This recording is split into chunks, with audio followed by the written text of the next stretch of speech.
Je suis Betty Eppel. Dans ma vie, j'ai passé 4 ou 5 fois à côté de la mort. C'est pour ça que je me sens très forte et c'est pour ça que j'aime la vie tellement. Je suis née en 1935, quand les Allemands ont envahi la France. Les Juifs devaient en 1940 aller se livrer à la police. Donc la police avait toutes les informations sur les Juifs qui étaient en France, qu'ils ont ensuite communiqué à la Gestapo. Et mon père, à ce moment-là, donc, ne pouvait plus travailler. Les Juifs ne pouvaient plus aller dans les jardins. Exactement ce qui se passe en ce moment en France me rappelle certaines choses que j'ai entendues quand j'étais gosse. Puis alors, on n'avait pas les tickets pour le pain, on n'avait rien à manger. C'était une période vraiment très, très difficile. Le 11 septembre 1942, où il y a eu la grande rafle du nord de la France, où tous les Juifs ont été raflés. Ma mère et mon frère ont disparu. Il était né le 31 juillet 1940. Quand la Gestapo est venue, nous n'étions pas à la maison. Nous étions dans une famille très près de Valenciennes. Et le 12 septembre, mon père est arrivé et il nous a mis dans les coins. Il m'a dit, vous vous appelez plus Lefkowitz, votre nom c'est Leroy, vous n'êtes pas juif. Et donc il y avait lui, sa sœur, mon frère et moi. J'avais 7 ans, mon frère avait 5 ans. Et il nous a emmenés dans une péniche à Chambon pour partir dans la zone libre. Et on n'avait rien à manger. Et la nuit, la péniche s'arrêtait, on sortait, on mangeait des racines et des feuilles. Et moi, j'ai commencé à être pleine de furon, qui est dans un état terrible. Après 2 ou 3 jours, on est rentré dans un train, le train s'arrête et la Gestapo rentre dans le train et il dit « Papieren » en allemand, papier. Papa montre les papiers qui étaient faux. La Gestapo regarde les papiers et il lui rend les papiers. Moi, je demandais toujours à papa, oui maman, oui Michel. Papa m'a dit, les Allemands l'ont prise, mais t'en fais pas, après la guerre, elle va revenir. Il avait des larmes dans les yeux. C'est la seule fois où il a parlé de cela. Et on arrive à Lyon. Un type est arrivé, il s'appelait Nicolas, et papa nous a dit, vous allez avec lui. On a pris un train Lyon-Lépin-le-Lac, et puis là, on a commencé à marcher dans la montagne. Il faisait froid, on était crevés. On est arrivé dans une maison où il y avait un couple qui s'appelait Guichert. J'étais dans un état terrible, j'étais maigre, je n'avais rien mangé. Ce Nicolas est parti et nous sommes restés avec ce couple qu'on ne connaissait pas. Donc on n'avait plus de parents et on est devenus leurs enfants. Et ils étaient adorables. Elle m'a emmenée à l'école et l'école c'était des religieuses. Et là, je revenais l'après-midi, j'allais garder les vaches et on a passé comme ça 3 ans. Et alors le dimanche, on allait à la messe et le prêtre disait aux gens, protégez les Juifs, ils ont besoin de vous. On ne se cachait pas là-bas. Quand la Gestapo, quand Barbie sont venus nous chercher, ils ont vu la voiture arriver et ils nous ont mis dans le pétrin. Et une demi-heure. Donc s'ils nous avaient trouvés, on les prenait. La libération arrive et M. Guichert nous a emmenés près de la place. Et j'ai vu des femmes rasées qui avaient couché avec des Allemands. En septembre 1945, quand papa est venu nous chercher, ça a été le pire jour de ma vie. Pour eux aussi, ils ne voulaient pas nous perdre, on voulait rester avec eux. Je suis toujours restée en contact avec eux toute ma vie. Joséphine et Victor Guichert, il y a maintenant un square à leur nom, c'est incroyable. Et puis on est revenu à Valenciennes.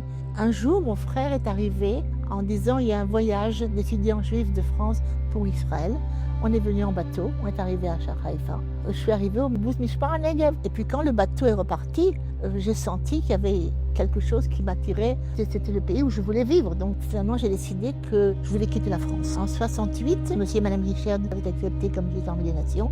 Il y avait une très très belle cérémonie. J'ai planté un arbre pour eux. L'arbre se trouve juste en face du train. Le train représente la mort et mon arbre est en face représente la vie. Le Serge Klarsfeld avait découvert que ma mère et mon frère étaient morts à Auschwitz. C'est comme ça que je l'ai su.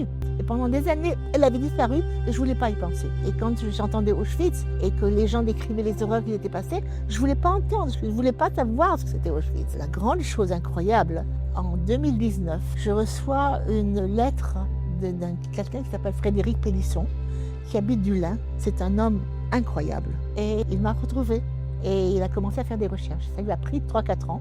Et un jour, je reçois une lettre de la rafle de Valenciennes. Tous les gens raflés sont allés à Malines, en Belgique, et ensuite de Malines à Auschwitz. Perla Lefkowitz-Blumstein et son fils Maurice sont arrêtés pendant la grande rafle dans le nord de la France. Cette rafle a été organisée par les polices allemandes et assistée par la gendarmerie française. Plus de 500 autres juifs sont arrêtés ensemble. 1047 déportés sont arrivés à destination le 17-9 entre les camps d'Auschwitz de Birkenau. À l'issue de la sélection, 716 des juifs de ce transport sont assassinés immédiatement dans les installations de gazage de Birkenau. 331 déportés sont mis au travail. Seuls 25 d'entre eux sont encore en vie en 1945. Et Frédéric a cette lettre qui m'est très précieuse, que je lis toujours. Mesdames, messieurs, chers amis, il y a 80 ans, presque jour pour jour, en septembre 1942, le couple Joséphine et Victor Guichert accueillait chez eux, à Dulin, 2 enfants juifs. Betty, 7 ans, et Jacques, 5 ans. Ces enfants étaient en fuite avec leur père après avoir échappé à la rafle de Valenciennes, durant lesquelles leur mère Perla et leur petit frère Maurice Michel, 2 ans, ont été arrêtés et déportés à Auschwitz. Betty et Jacques seront hébergés et éduqués pendant 3 ans ici à Dulin. Joséphine et Victor Guicher ont été reconnus justes parmi les nations en 1979 lors d'une cérémonie au mémorial de Yad Vashem à Jérusalem. Qui sauve une vie, sauve l'humanité. 80 ans après, l'enfant caché est ici. Aujourd'hui, parmi nous, elle est ici chez elle. Betty Eppel est revenue voir ses sauveurs très souvent jusqu'à la fin de leur vie. Un lien indéfectible l'attache au couple Guicher, mais aussi au village. En ce dimanche 4 septembre 2022, nous rendons hommage aux Justes de Dulin qui ont risqué leur vie pour protéger et sauver 2 enfants juifs poursuivis par la barbarie nazie. Le silence protecteur des habitants du village a été une chose immense pour eux. Ayons aussi une pensée pour le curé de la paroisse, Auguste Paravi, qui a œuvré pour aider des Juifs cachés dans le village et a demandé ici même à ses concitoyens de leur venir en aide.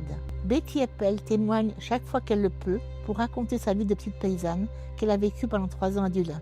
Son témoignage et sa résilience face à la barbarie sont une inspiration pour la jeunesse. Merci Joséphine, merci Victor. 80 ans plus tard, les murs de cette église résonnent de votre souvenir. Je vous remercie. Frédéric Hélisson, 3 09 22.